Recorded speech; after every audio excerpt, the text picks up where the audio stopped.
राष्ट्रीय पिछड़ा वर्ग ओबीसी मोर्चा के द्वारा राष्ट्रीय गौर बंजारा क्रांति संघ के द्वारा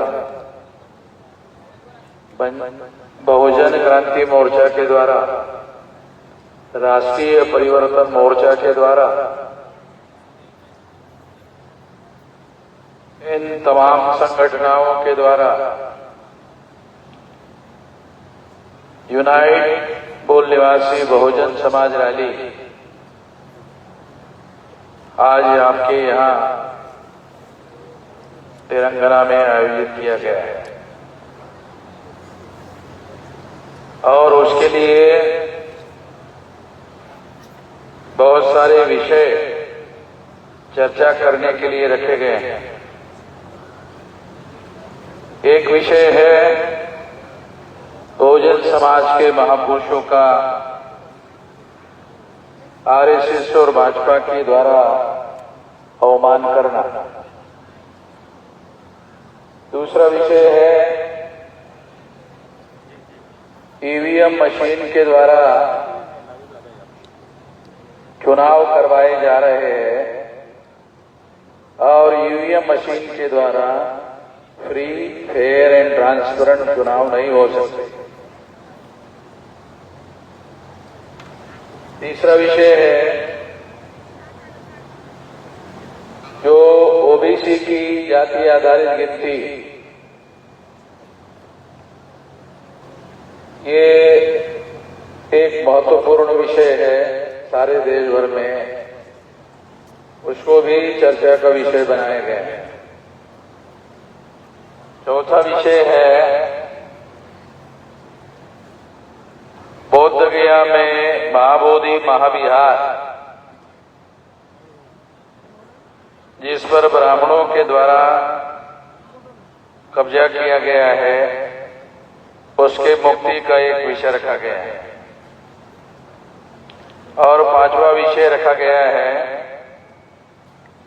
वक्फ अमेंडमेंट बिल 2025।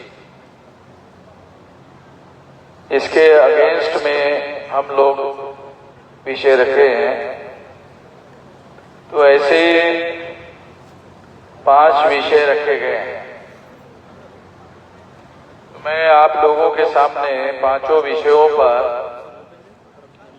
संक्षिप्त में बहुत लंबी बात किए बगैर कुछ बातें आप लोगों के सामने रखना चाहता था। सबसे पहले संसद में अमित शाह के द्वारा जो आज आरएसएस और भाजपा के पार्लियामेंट में मुख्य प्रवक्ता है, उनके द्वारा मूल निवासी बहुजन समाज के महापुरुषों का और खास तौर पर बाबा साहब अम्बेडकर का अवमान किया गया, इसके बारे में देश भर में तमाम लोगों के बीच में असंतोष फैला हुआ है। अमित शाह के द्वारा ये कहा गया कि आप जो विरोधी पार्टी के लोग थे उनको उन्होंने कहा कि आप लोग बाबा साहब अम्बेडकर का नाम इतनी बार ले रहे हो, इतनी बार ले रहे हो, इतनी बार अगर राम का नाम लिया होता तो आप मुक्त हो गए। तो हमारे लोग तो राम का नाम हजारों सालों से ले रहे हैं। अमित शाह के नाम में राम नहीं है, मगर एससी एसटी ओबीसी के जो लोग हैं उनके घरों में बच्चों के जो नाम रखे जाते हैं अगर आप सारे देश भर में देखो तो आपको पता चलेगा कि हमारे लोगों के नाम में राम नाम या तो सामने रहता है या तो पीछे लगा रहता है। यानी राम होता ही या तो पहले लगा होता है या तो पीछे लगा होता है। तो अमित शाह कह रहे हैं कि अंबेडकर का नाम आप इतनी बार ले रहे हो, इतनी बार अगर राम का नाम लिया होता तो आप मुक्त हो गए हो। तो हमें ये अभी तक समझ में नहीं आया कि मुक्त हो गए होते तो क्या यहां से चले गए होते ऊपर? क्या मतलब अभी तक समझ में नहीं आया कि मुक्त हो गए होते तो क्या हो गए होते? यहां से चले गए होते ऊपर? ये अभी तक तो समझ में नहीं आया कि क्या कहना चाहते हैं। मगर निश्चित रूप से ये अवमानकारक या डिरोगेटरी बातें थी। ये नीचा दिखाने की, हमारे महापुरुषों को नीचा दिखाने की बातें थी। और ये लोग हमेशा ही मूल निवासी बहुजन महापुरुषों के बारे में हमेशा ही नीचा दिखाने का काम करते रहे हैं। और इसलिए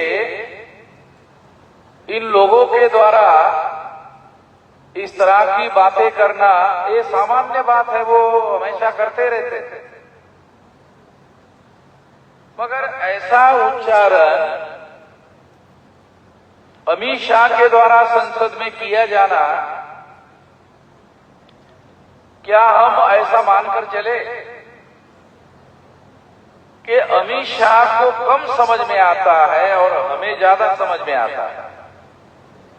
हमें ज्यादा समझ में आता है और अमित शाह को कम समझ में आता है, इसलिए उन्होंने ऐसा कहा होगा। मैं ऐसा नहीं मानता।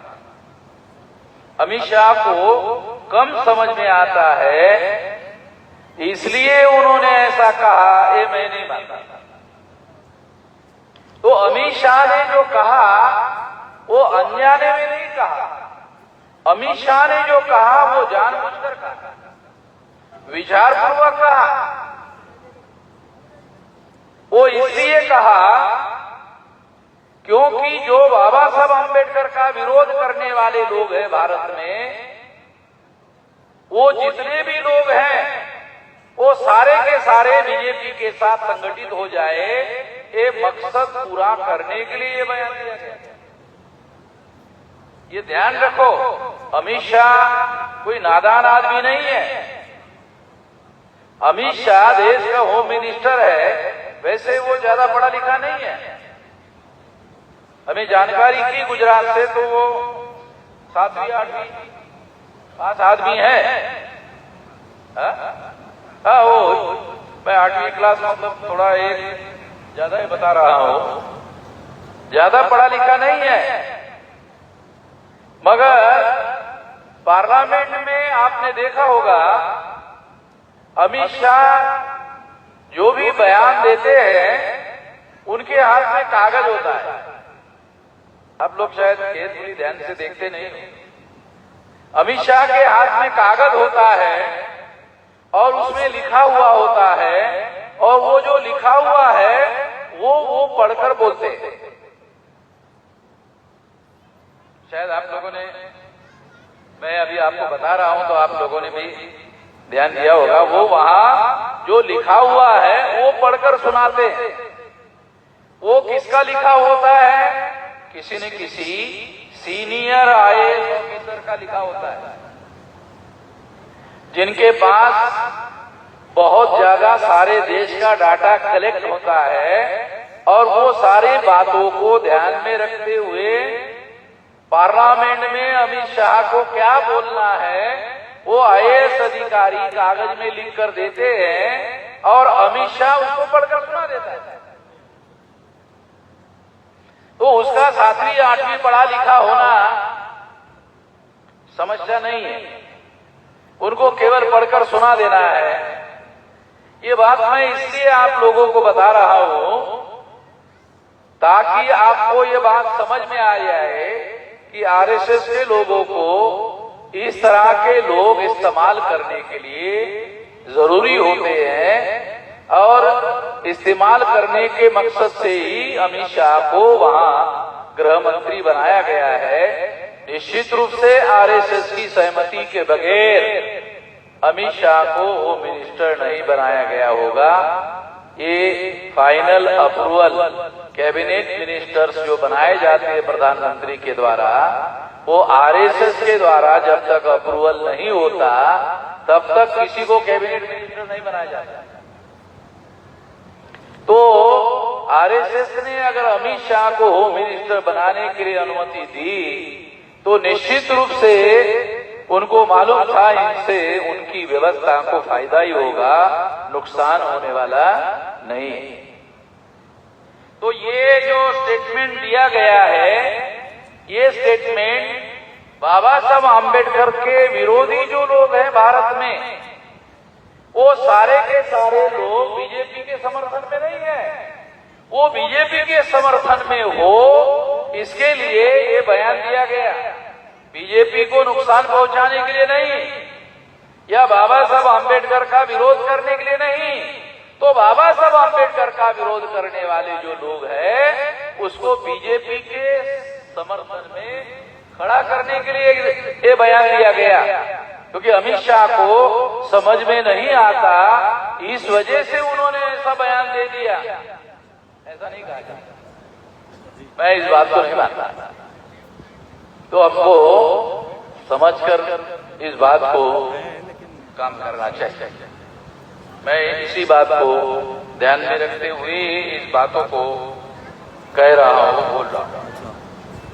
दूसरी बात है ईवीएम मशीन की, कि भारत में ईवीएम मशीन के द्वारा चुनाव करवाए जा रहे हैं।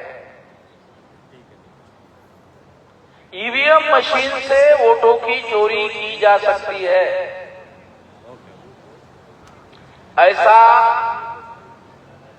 अमेरिका के जो लोग हैं वो कहते हैं। अमेरिका की गवर्नमेंट बनाने वाले जो लोग हैं उनका कहना है ये जो टेक्नोलॉजी है ईवीएम मशीन को बनाने की, ये अमेरिका ने ही ढूंढ के निकाली, अमेरिका ने ही इसी का शोध लगाया है। मगर अमेरिका के लोग इस बात को मानते हैं कि ईवीएम मशीन का चुनाव के लिए उपयोग नहीं होना चाहिए, इसका उपयोग कारोबार के लिए होना चाहिए। ये मशीन कारोबार करने के लिए बनाई गई है। अमेरिका के जो लोग हैं, अमेरिका में सबसे ज्यादा, अमेरिका में आज के तारीख में आप लोग सुनकर हैरान हो जाओगे कि अगर एक परिवार है 4 लोगों का, बाप है और माँ है, बेटा है, बेटी है, तो मैंने आंखों से देखा अमेरिका में और यूरोप में, एक घर में 4 लोग हैं तो 4 लोगों के 4 कंप्यूटर है एक ही घर में। तो अमेरिका में, यूरोप में सारा काम कंप्यूटराइज हो गया है। सारा का सारा काम कंप्यूटर टेक्नोलॉजी से ऑपरेट होता है। कोई आदमी ऑफिस जाता नहीं, 1 मिनट में कर रहा हूं। वो घर में कंप्यूटर के द्वारा ही ऑफिस को मैसेज देकर के अपना काम करवाते हैं। वो ये टेक्नोलॉजी है। चांद पर जाने वाली टेक्नोलॉजी, एक टेक्नोलॉजी से ही लोग चांद पर गए हैं। और चांद पर हम लोग ऐसा मानते हैं, हमारे लोग ऐसा मानते हैं कि चांद कोई भगवान है। अभी ठीक है। तो चांद पर जाने वाले लोग कहते हैं चांद पर चलिए। हेलो। और वो जाने वाले आदमी चांद पर चलते हैं, उसका रिकॉर्ड इधर टीवी में दिखता है। अभी हमारे घर में जो टीवी होता है उसमें चांद पर चलने वाला आदमी दिखाई देता है।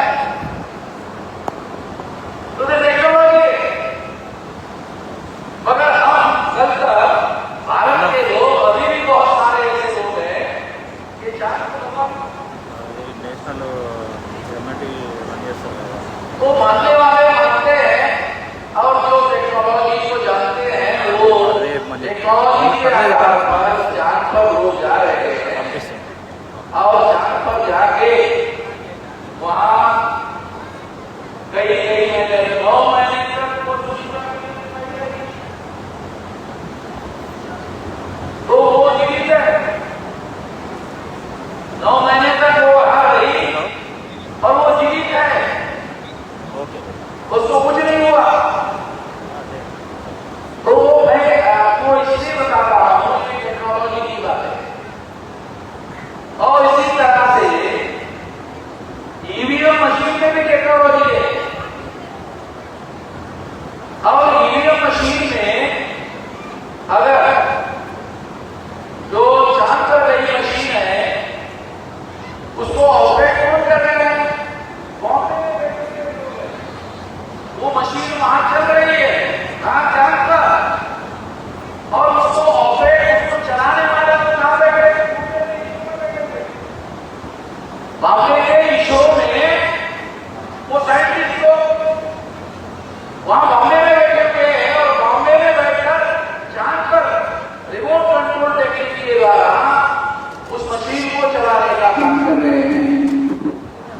यदि रिमोट कंट्रोल के द्वारा इन मशीनों को ऑपरेट किया जा सकता है, ईवीएम की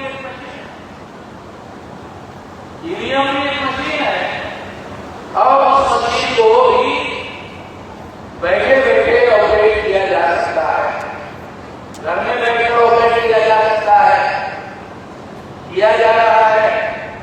मैं आपको जो महाराष्ट्र के विधानसभा के चुनाव का उदाहरण देता हूं। महाराष्ट्र के विधानसभा के चुनाव में 5 बजे से 6 बजे के दरमियान वोटिंग हुआ। 1 घंटे में 76 लाख लोगों ने वोट किया और ये डाटा डिक्लेयर हुआ। चुनाव आयोग को लोगों ने पूछा कि 1 घंटे में 76 लाख लोगों ने वोट कैसे किया?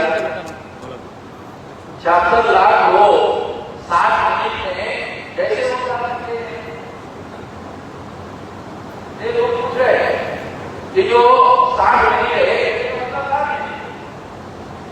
60 मिनट में 76 लाख लोगों ने वोट कैसे करा? मैं थोड़ा सा आपको समझ में आ जाए इसलिए थोड़ा अलग तरीके से बता रहा हूं। 1 घंटे में 1 घंटे का मिनट होता है 60, तो 60 मिनट में 76 लाख लोग कैसे डाले गए?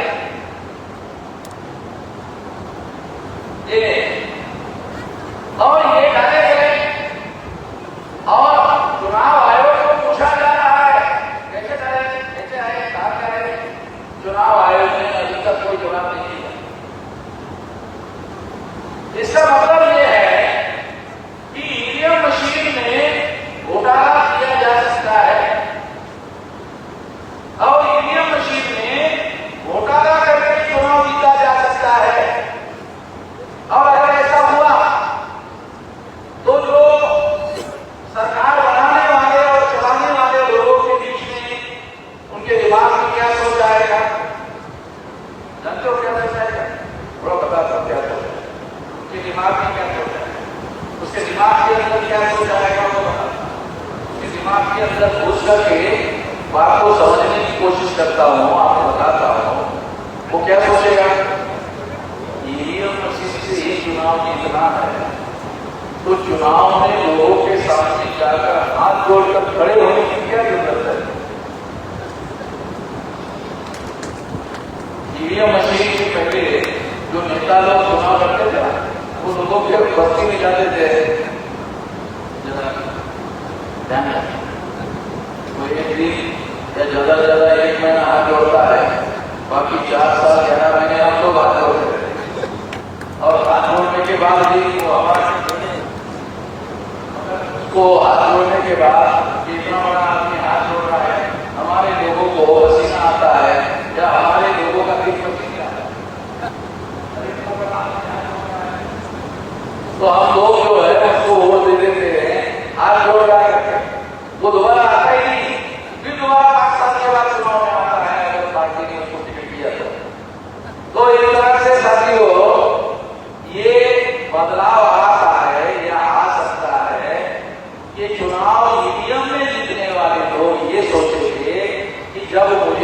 ईवीएम से ही चुनाव जीतना है तो लोगों के सामने जाकर हाथ जोड़कर खड़े होने की जरूरत क्या है? फिर आपके पास आने की जरूरत नहीं है, खत्म हो जाएगी। और अभी ये धीरे धीरे खत्म हो रही है, ये बातें खत्म हो रही है। नेता लोग जो है ये अब लोगों के बीच में कम जा रहे हैं, क्योंकि उनको मालूम है ये ईवीएम से घोटाला करके चुनाव जीता जा सकता है। साथियों, ईवीएम में घोटाला करने की वजह से दूसरी एक महत्वपूर्ण बात मैं आपको बताना चाहता हूं। लोकतंत्र को लोकतंत्र क्यों कहा जाए? कभी हमारे लोगों ने सोचा ये लोकतंत्र को लोकतंत्र क्यों कहा जाता है?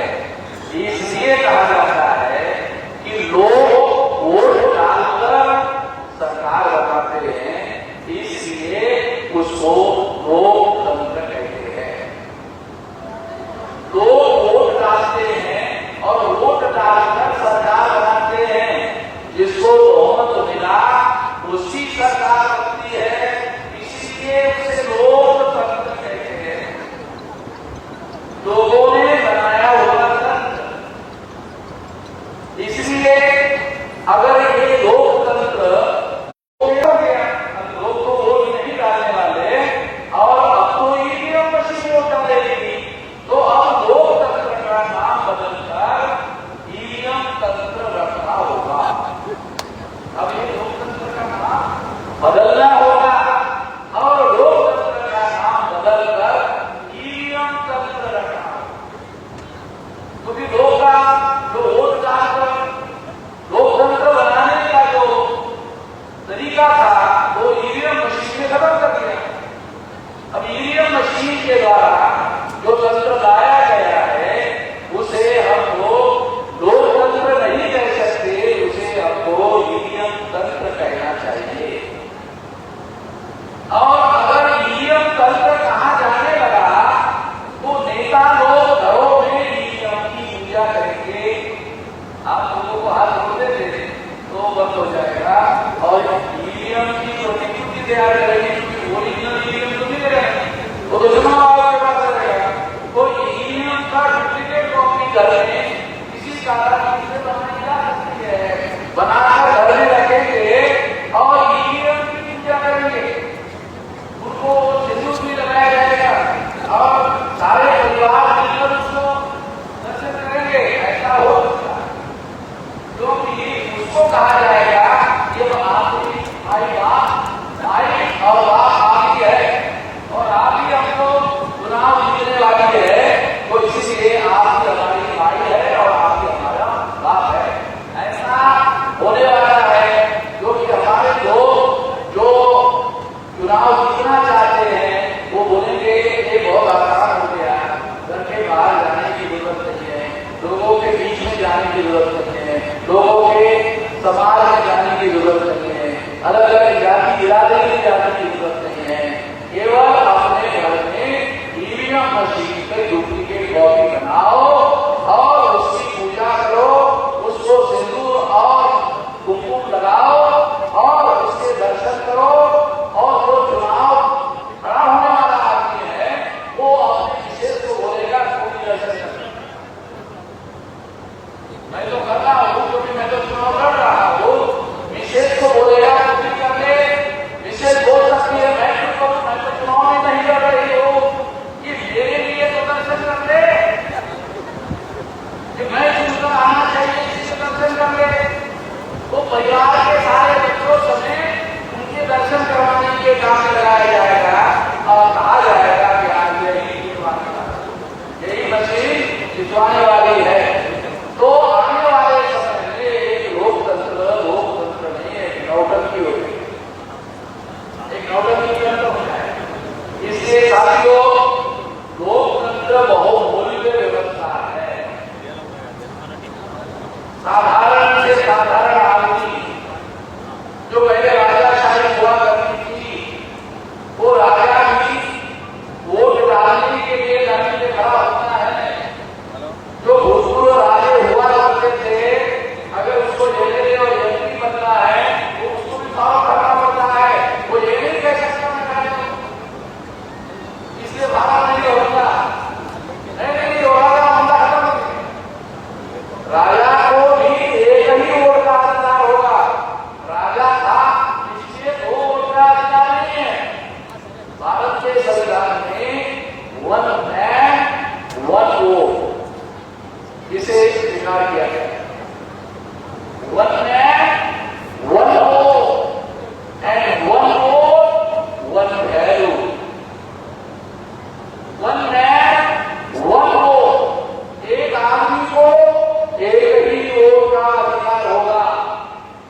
लोग नौकरी में आ जाए, ऐसी मान्यता नहीं है। पैसे वाला हो, ताकत वाला हो, पहलवान हो, शक्तिशाली हो, उद्योगपति हो, वन मैन वन वोट। ये बात शायद आप लोगों ने इसके पहले सुनी या नहीं सुनी। One man one vote, one vote one value. अगर टाटा वोट दे रहा है, वो उद्योगपति है, लाखों करोड़ों का मालिक है, तो उससे वोट का वैल्यू ज्यादा नहीं होगा। वन मैन वन वोट, यानी वन वोट वन वैल्यू। ये कानूनन भारत के संविधान में स्वीकार किया गया है। 26 जनवरी 1950 को जब संविधान लागू हुआ, तो संविधान ने वन मैन वन वोट और वन वोट वन वैल्यू को स्वीकार किया। 1848 से हमारे महापुरुषों ने, फुले शाहू अम्बेडकर, 1848 से यह आंदोलन शुरू हुआ और 1956 को बाबा साहब अम्बेडकर का देहांत हो गया। इसकी गिनती करो, 1956 तक, तो 1848 से लेकर 1956 तक आंकड़ा होता है 108 साल। 108 साल का संघर्ष करने के बाद एक वोट का अधिकार है। कितने हमारे लोगों को पता है? 108 साल का हमारे महापुरुषों के द्वारा संघर्ष करने के बाद उनको एक वोट का अधिकार मिला। केवल एक वोट का अधिकार नहीं, उससे हमारे महापुरुष जिन्होंने लड़ाई लड़ी वो संतुष्ट भी हो गए। शायद हम संतुष्ट नहीं है, मगर हमारे महापुरुष 108 साल का संघर्ष करने के बाद एक वोट का अधिकार हासिल करके संतुष्ट हो गए। कितने लोगों को पता है कि अमेरिका में पढ़े लिखे लोगों को वोट डाला? कितने लोगों को पता है अमेरिका में, यूरोप में, इंग्लैंड में टैक्स पेयर लोगों को वोट का अधिकार है? जान लो, टैक्स पेयर और पढ़े लिखे इन लोगों को वोट का अधिकार था।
खाली नहीं सबूत मिलेंगे।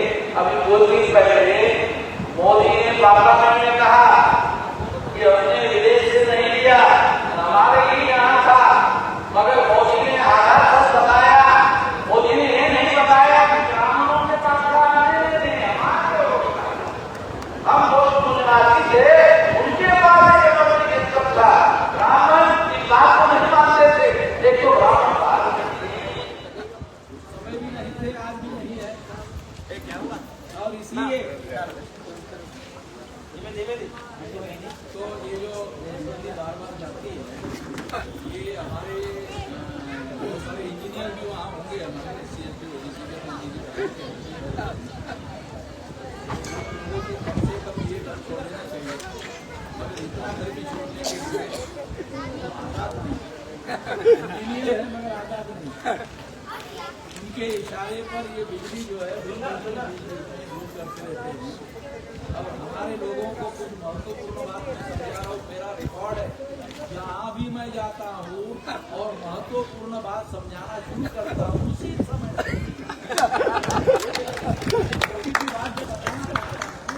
उसी समय जाती है, जाती नहीं है, ये लोग उसका गला दबाते हैं, मगर वो मेरा गला नहीं दबा सकते। इसलिए मैं बगैर बिजली की बात लोगों तक पहुंचा सकता हूँ, पहुंचा रहा हूँ। सारे लोग मेरे पास आने के बजाय वही लोगों के पास जा रहा हूँ, सारे देश भर में जा रहा हूँ। आप यहाँ ये आंध्र प्रदेश का हैदराबाद विभाग है, मैं राजस्थान से आया, कल राजस्थान के रिमोट एरिया में था, वहाँ से 3-4 घंटे चलकर रात में मैं जयपुर गया। जयपुर से थोड़ा रेस्ट किया, मॉर्निंग में फ्लाइट पहुंचा, फ्लाइट पकड़ा और हैदराबाद आया। तो ऐसा ही मुझे सारे देश भर में हर जगह जाना पड़ता है। मेरे कार्यक्रम आएंगे रहते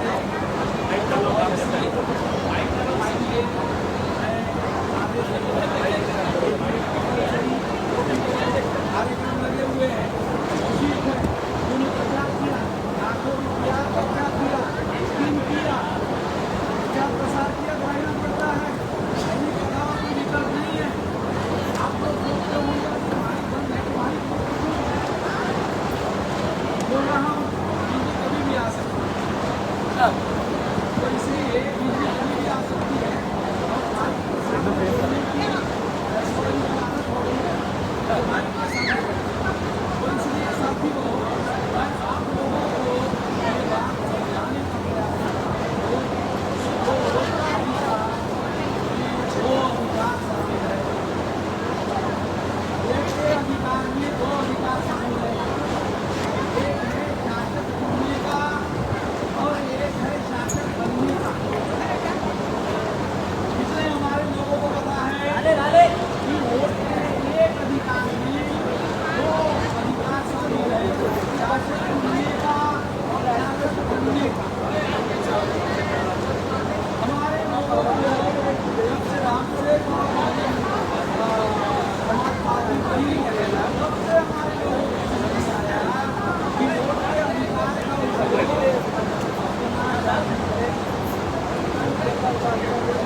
लिए।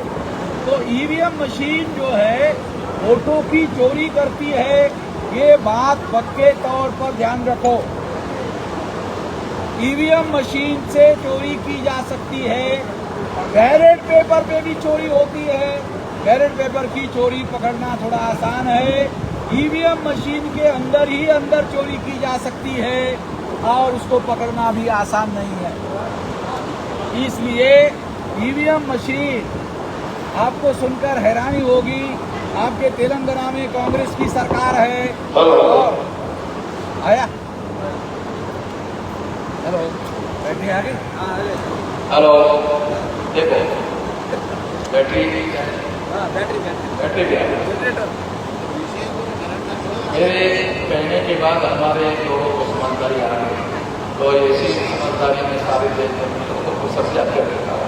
मैं जो टेक्निकल आदमी नहीं हूँ, अगर टेक्निकल आदमी ना होने के बावजूद भी हम गाँव में इसी तरह से काम करते थे, तो मैं आप लोगों को बताना चाहता हूँ कि हमें निश्चित रूप से ईवीएम मशीन के द्वारा वोटों की चोरी की जा सकती है। अब आप देखकर हैरान हो जाओगे कि ईवीएम मशीन की वजह से भारत में बाइपोलर सिस्टम डेवलप हो गया। कितनी खतरनाक बात है। भारत में बाइपोलर सिस्टम डेवलप हो गया। वो क्या है, कांग्रेस जाएगी तो बीजेपी ही आएगी, बीजेपी जाएगी तो कांग्रेस ही आएगी। कांग्रेस की स्थापना ब्राह्मण ने की, बीजेपी की स्थापना भी ब्राह्मण ने की। कांग्रेस ब्राह्मणों का संगठन है, बीजेपी भी ब्राह्मणों का संगठन है। बीजेपी ने नरेंद्र मोदी जैसे ओबीसी के आदमी को प्रधानमंत्री बनाया। वो एक ऐसा ओबीसी है नरेंद्र मोदी जो ओबीसी की गिनती करने के तैयार नहीं। ओबीसी से मगर ओबीसी की गिनती करने के तैयार नहीं। हम लोग इतने सत्ता के भूखे लोग हैं कि एक आदमी को ब्राह्मणों ने मिलकर देश का प्रधानमंत्री बनाया मोदी को, मगर उसको ओबीसी को कितने का अधिकार है। वो प्रधानमंत्री बनाकर क्या करे, नरेंद्र मोदी को प्रधानमंत्री बनाया गया, मगर हमारे लोगों को इतने तक का काम नहीं किया गया। उसके आधार पर अधिकार देने का मामला दूसरे नंबर पर आता है, संख्या के अनुपात में अधिकार देने का मामला दूसरे नंबर पर आता है। अरे गिनने के लिए तैयार नहीं, हमारी गिनती करने के लिए तैयार नहीं, देने की बात हो, गिनने के लिए तैयार नहीं। गांव देहात की कभी कभी झगड़ा होता है, आप लोगों को बता संचालन की। गांव देहात में कभी कभी झगड़ा होता है, तो क्या कहता है, मैं तेरे को क्या कहता हूं, मैं तेरे को क्या कहता हूं, तो बोलेंगे मैं तेरे को क्या कहता हूं। तो भाजपा के लोग हम लोगों को इंडियालिटी कह रहे हैं, तुम चाहे 52% हो, 56% हो, 54% हो या 64% हो। अभी बिहार का चीफ मिनिस्टर नीतीश कुमार कुछ दिन के लिए लालू प्रसाद के साथ गठबंधन किया, तो लालू प्रसाद के साथ जाने के बाद तो लालू प्रसाद ने कहा कि बिहार की नीति किया तो ओबीसी की संख्या 65% की बिहार में। सारे देश भर में ये माना जा रहा है 52%। 31 की गिनती के आधार पर अनुमानित आंकड़ा 52% माना जाता है।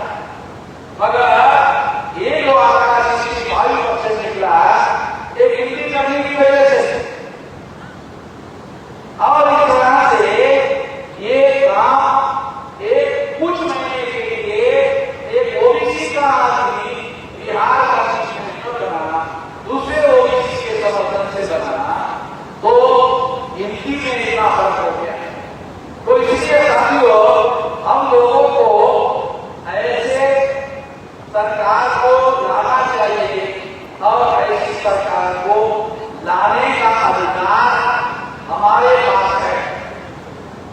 ये जो वोट का अधिकार है, ये वोट का अधिकार आपको आपकी सरकार लाने के लिए दिया गया है। हमारे लोगों को अभी तक ये बात समझ नहीं आती कि आपको वोट का अधिकार आपकी सरकार लाने के लिए दिया गया है। आप दूसरों की सरकार लाते हो और दूसरों की सरकार की बात जानते हैं, जानते कारण सरकार चलाना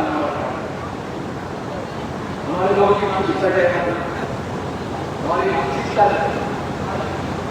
सरकार चलाना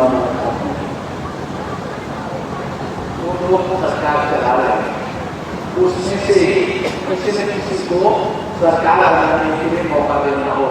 हमारी मानसिकता कि हम सरकार नहीं चला सकते। सरकार क्यों नहीं चला सकते? देश का प्रधानमंत्री ओबीसी हो गया और ओबीसी देश का कम से कम दिखाने के लिए सरकार चला रहा है, चला तो सकते हैं ना।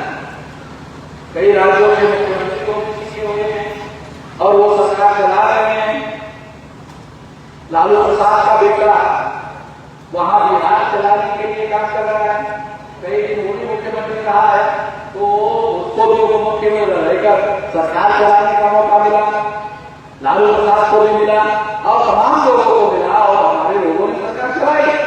ऐसा नहीं कि सरकार नहीं चला सकते, सरकार चला सकते हैं। सरकार चलाने के लिए आपको गाइडेंस करने के लिए ऑल इंडिया की परीक्षा पास किए हुए IAS अधिकारी होते हैं और फैसला करने में IAS अधिकारी इनको होते हैं। उनके पास सारा कानून, सारी जानकारी, सारी बातें मालूम होती है और उनके उपस्थिति में फैसले लिए जाते हैं। सारा होमवर्क IAS से किया जाता है प्रशासन में, उसके बाद मिनिस्टर के सामने रखा जाता है और मिनिस्टर फाइनली फैसला करता है। तो इसमें गलत होने का कोई मामला नहीं है, क्योंकि ऑल इंडिया की परीक्षा मेरिट में पास किया हुआ आदमी अधिकारी होता है, वो उनके निगरानी नियंत्रण में फैसले होते हैं। तो गलत होने का कोई सवाल नहीं है। इसलिए साथियों, हम लोगों को इस हीन भावना का त्याग करना चाहिए कि हम सरकार नहीं चला सकते। अपनी सरकार चला सकते हैं, अच्छी सरकार चला सकते हैं और निश्चित रूप से चला सकते हैं। साथियों, इसलिए हम लोगों को सरकार चलाने का काम करना चाहिए। और मायावती 4 लाख मुख्यमंत्री उत्तर प्रदेश सबसे बड़ा प्रदेश, यहाँ से 85 लोकसभा की सीटें चुनकर जाती थी। भारत में 50 लोकसभा की सीटें सबसे ज्यादा, दूसरे नंबर की लोकसभा की सीटें बिहार की 65, तीसरा नंबर महाराष्ट्र की 48 लोकसभा की सीटें। तो इस तरह से सबसे बड़ा प्रदेश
नियंत्रण करना चाहती है, प्रॉपर्टी वक्त की है।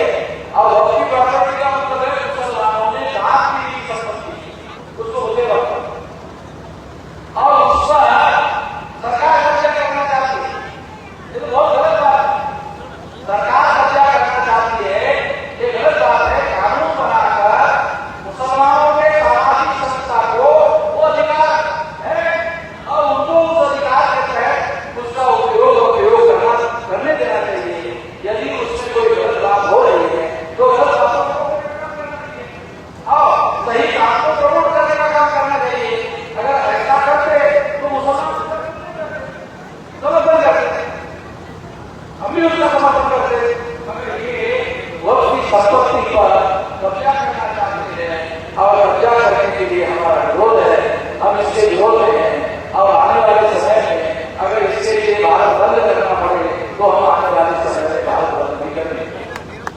साथियों, तमाम 5 हफ्ते से 5 मुद्दों पर मैंने अपनी बात आप लोगों के सामने रखी। मैं आप लोगों को आगे बात कहता हूँ, अपील करता हूँ कि हम जो आंदोलन सारे देश भर में चला रहे हैं, इस आंदोलन के लिए आप साथ सहयोग और समर्थन करिए तो ये आंदोलन ज्यादा तेजी से चलेगा और जल्दी से जल्दी इसका मकसद पूरा किया जाएगा। इतना कहकर अपनी बात समाप्त करता हूँ। आप मेरी बात ध्यान से सुनिए, इसके लिए धन्यवाद।